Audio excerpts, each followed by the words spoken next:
Hello everyone, welcome to my channel. तो NCERT solution class 2 का हम हिंदी कर रहे हैं। गुंजन पुस्तिका का हमने सब इसके पहले even Battuta 4th chapter almost done कर लिया था। अभी हम आगे बढ़ रहे हैं रीडिंग टू फन। जस्ट उसके बाद दिया है रीडिंग टू फन, उसका 5 चैप्टर आपका दिया हुआ है। रीडिंग टू फन यानी कि इसे पढ़िए और मज़े कर, मतलब कि इंजॉय करिए। जैसे घर का रास्ता। शाम का समय था, चिड़िया चहचहाती अपने घर को लौट रही थी। शेख चिली कुछ मित्रों के साथ पुलिया पर बैठा था। मित्रों के साथ हंसी मजाक चल रहा था। तभी एक व्यक्ति ने पूछा, बच्चों, शेख साहब के घर कौन सा रास्ता जाता है? यानी कि बाहर शाम के समय में शेख चिली जो था अपने मित्रों के साथ एक पुल पे बैठ के हंसी मजाक कर रहा था। तभी वहाँ से एक मुसाफिर गुजर रहा था और उसने पूछा कि शेख साहब का घर कौन सा है, तो किधर जाते हो, वो रास्ता कौन सा है? तो शेख साहब शेख चिली के पिता थे। शेख चिली तो वहीं बैठा हुआ था, उनके पिता के घर का रास्ता पूछ रहा था। तो शेख चिली रास्ता तो जानते थे, परंतु उन्हें मजाक सूझा। रास्ता तो जाने, अपने घर का रास्ता किसे नहीं पता होगा, लेकिन उन्होंने क्या किया, फन किया। शेख चिली, इन चारों में से कोई रास्ता नहीं जाता, मतलब सॉरी, इन यहाँ पे 4 रास्ते शायद वहाँ पे होंगे। तो उन्होंने क्या बोला, शेख चिली ने, इन चारों में से कोई भी रास्ता नहीं जाता। व्यक्ति तो कौन सा रास्ता जाता है? शेख चिली, कोई नहीं। व्यक्ति, बेटा लेकिन शेख साहब रहते तो इसी गांव में है। शेख चिली, हाँ रहते तो इसी गांव में है, मैं जानता हूँ उन्हें। व्यक्ति, तो बताओ ना। शेख चिली, साहब घर तो आपको जाना है ना। यह रास्ता तो जब से मैं देख रहा हूँ यही है, कहीं नहीं जाता। मतलब क्या बोला, यही वो रास्ता है, कहीं नहीं जाता। जनाब, आप इस पर चलकर जा सकते हैं, यह रास्ता तो नहीं चलता। मतलब कि फन वे में देखिए, उन्होंने क्या बोला कि कौन सा रास्ता जाता है। तो उसने क्या बोला कि मैं यहाँ पे कितने दिनों से देख रहा हूँ, रास्ता तो चलता नहीं है, आप ही को इस पे चलकर जाना पड़ेगा, रास्ता थोड़ी ना चलेगा। मतलब ये फन वे में हो गया। जैसे उन्होंने कोई एक चुटकुला मार दिया, कौन सा रास्ता, तो इन चारों में से कोई भी रास्ता जाता नहीं है, यानी कोई भी रास्ता चलता नहीं है। तो कौन सा जाता है, बताओ ना। तो क्या बोला, जब से मैं देख रहा हूँ कहीं नहीं जाता, ये रास्ता कहीं नहीं जाता। जनाब, आप इस पर चलकर जा सकते हैं, ये रास्ता तो नहीं चलता। मतलब ये बोले कि आप चल के जाओ ना इस रास्ते पे, रास्ता थोड़ी चला जाएगा। तो ये चुटकुला हो गया, एक जोक तरह का। चलिए, तब हम आगे बढ़ते हैं। गटरू गधा 5 चैप्टर। गटरू गधा चर्चा करें। 4 के बाद 5 चैप्टर आपका ये है, वो मस्ती के लिए दिया हुआ था। क्या है यहाँ पे, चैप्टर में आगे बढ़ने से पहले छोटा सा रिक्वेस्ट करना चाहूँगी, जो भी मेरे चैनल में पहली बार है प्लीज़ मेरे चैनल को सब्सक्राइब करके बेल आइकन दबाएं, ताकि मेरे सारे नोटिफिकेशन आपके पास झटपट पहुँच जाए। देखिए क्या है, चर्चा करें। व्यापारी क्या करते हैं? सबसे मूर्ख जानवर किसे कहा जाता है? भारी चीज़ें उठाना क्यों मुश्किल हो जाता है?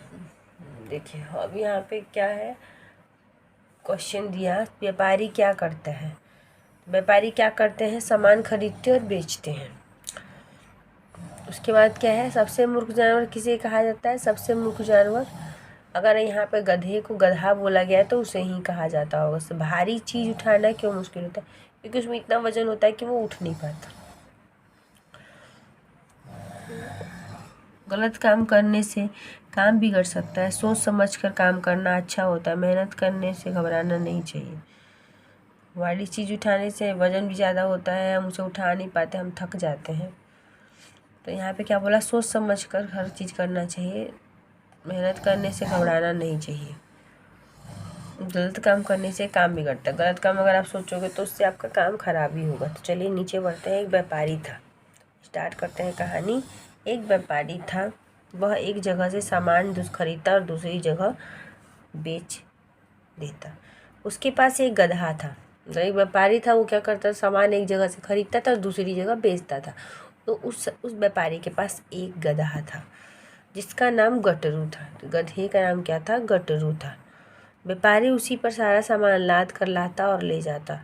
एक दिन व्यापारी ने सुना कि बाजार में नमक बहुत कम दाम में बिक रहा है उसने बहुत सा नमक खरीदा और गट्टू की पीठ पर लाद दिया। यानी कि व्यापारी लोग का काम ही होता है, जो चीज़ का दाम कम हो जाता है तो वो क्या करते हैं, जहाँ पे महंगा रेट रहता है वहाँ पे सामान ले जाके बेच देते हैं। तो इससे पता चला कि नमक का जो दाम है वो बाज़ार में तो कम रेट में मिल रहा है, लेकिन दूसरी जगह से हम ज़्यादा रेट में बेच सकते हैं।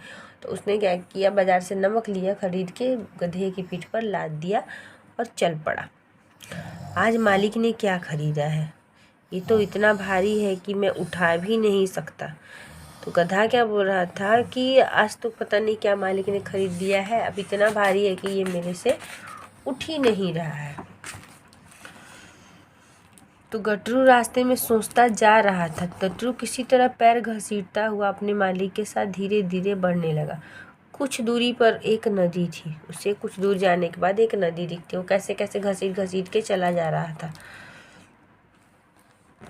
नदी थी, वे उससे पार करने लगे, लेकिन अचानक गटरू फिसलकर पानी में गिर गया। फिर मतलब कि नदी था तो नदी को लोग पार कर रहे थे, लेकिन क्या हुआ कि जो गटरू था, हो सकता है वजन की वजह से वो फिसल कर गिर गया। किसी तरह वह उठा।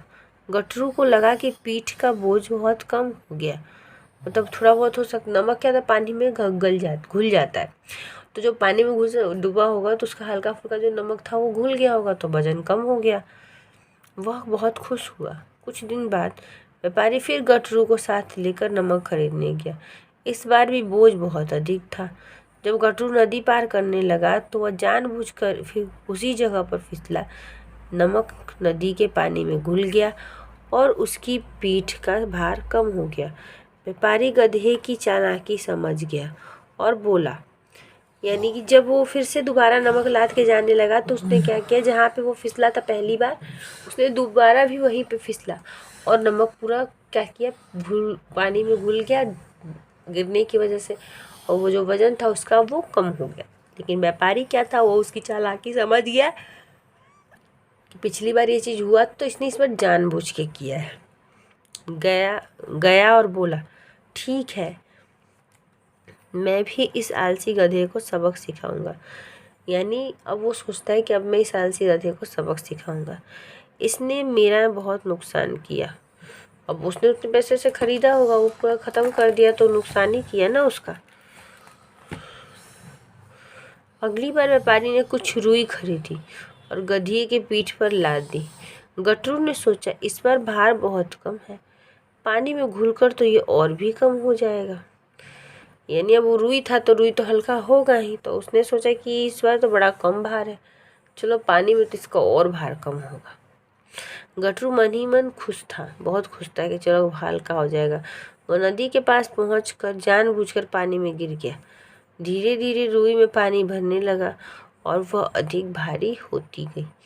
रुई क्या होता है कि उसको अगर आप पानी में डुबो तो पानी को ऑब्जॉर्व करता है और नमक घुल जाता है, लेकिन वो रुई ऑब्जॉर्व करके फूल जाता है, पानी को ग्रहण करता है। ऑब्जॉर्व करना यानी ग्रहण करना, तो वो सारे पानी को अपने अंदर ले लेता है और वो फूल जाता है।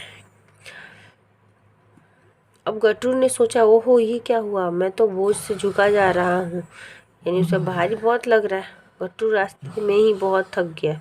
किसी तरह धीरे धीरे चलता हुआ वह घर पहुंचा। मतलब वो थक चुका था, बहुत भारी हो गया होगा।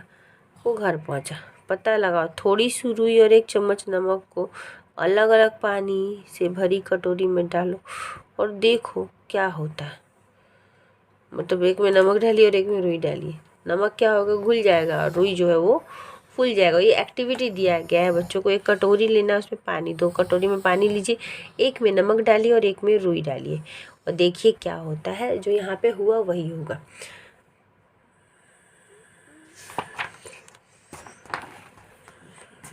शिक्षिका यह प्रयोग कक्षा में करवाए, यानी टीचर को बोला गया है कि इस प्रयोग को कक्षा में, स्कूल में ही करवाए, स्कूल की क्लास में।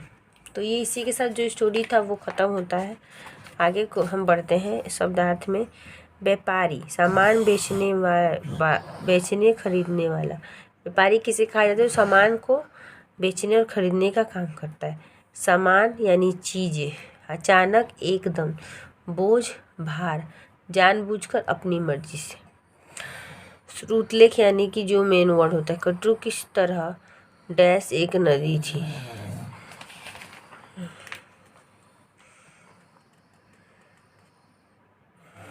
गट्टू किसी तरह घर पहुंचा और एक नदी थी।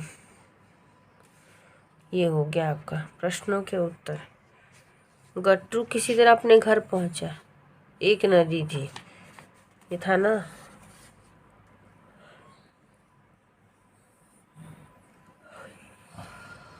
तो फिलअप नहीं है, ऐसा कुछ नहीं है। देखिए किसी तरह पैर घसीटता हुआ लेके साथ धीरे धीरे बढ़ने लगा, कुछ ही दूरी पर एक नदी था। देखिए ये रहा ये लाइन, जो लाइन दिया हुआ है वही लाइन है। गट्टू किसी तरह पैर घसीटता हुआ अपने मालिक के साथ धीरे धीरे बढ़ने लगा, कुछ ही दूरी पर एक नदी था। ये होगा किसी तरह पैर घसीटते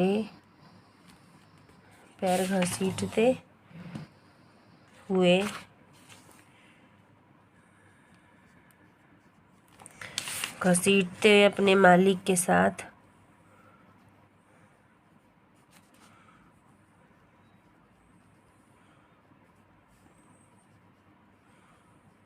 अपने मालिक के साथ धीरे धीरे बढ़ने लगा।